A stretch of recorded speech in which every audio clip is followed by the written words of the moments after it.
nerds. Yeah, I know it's been a while, but now I'm back with a sweet new opening and some great new ideas. I've kind of revamped my whole nostalgic Josh kind of video style.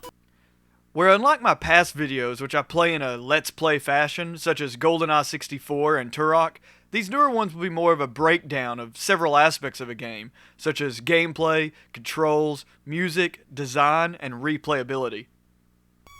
So without boring you any further, I'm going to start this new format off with one of my favorite games of all time, Ducktales on the NES.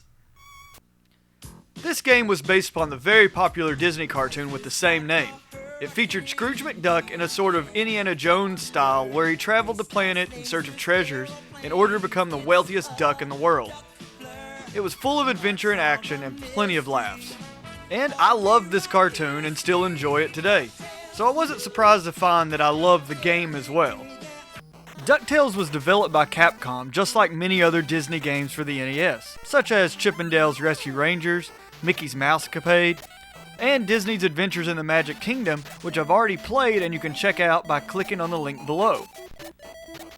So unlike many other shows or movies who got booted to the side to be worked on by unmentionable game developers, DuckTales was very fortunate. So let me show you what all the fuss is about.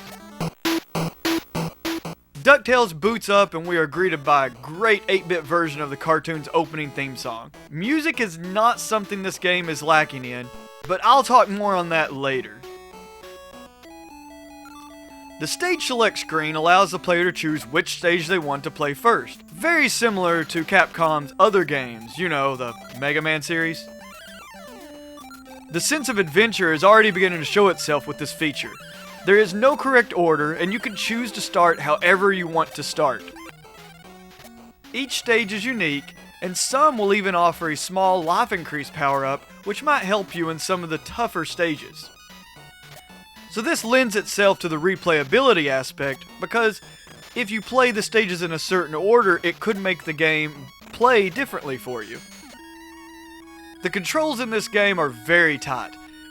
You can have Scrooge hop on his cane in order to kill enemies, break rocks, open chests, and bounce over thorny or spiky areas. You can also use his cane as sort of a golf club to move and knock down objects.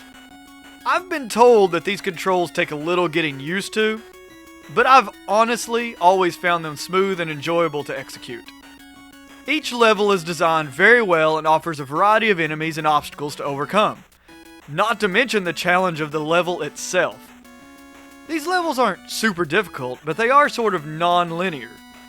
You always begin at the left of the screen and move to the right, but that doesn't mean you will end up finishing the stage at the right. There are many areas to explore, and on the moon level, if you make it all the way to the right, you are met by a barrier, which needs a key. This means you need to go back and explore every area of the spaceship. Because of this, I can't even make this video without discussing the exploration factor in this game.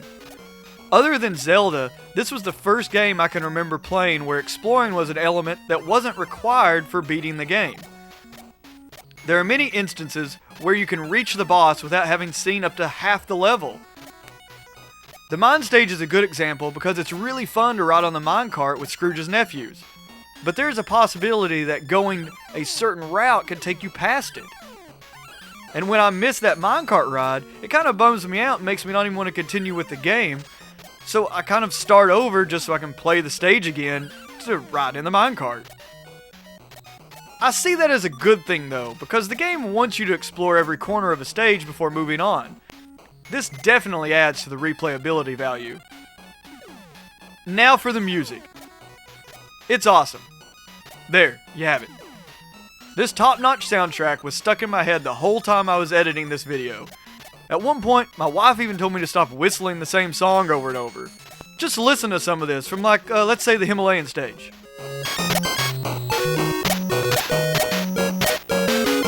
And my personal favorite, the moon. Glorious. And there you have it. I've given and shown you the reasons why this is such a great game and by far one of my favorites. I recommend it to anyone, however you can get a hold of it, emulator, old cartridge, just some way. Everyone should play this game. I mean, it's wonderful. I also hope you like my new style of Nostalgic Josh here. I'm kind of just doing an overview of the game and not doing like a whole long Let's Play, which I think is going to be much more enjoyable for you, much more enjoyable for me. So, until next time, see you, nerds.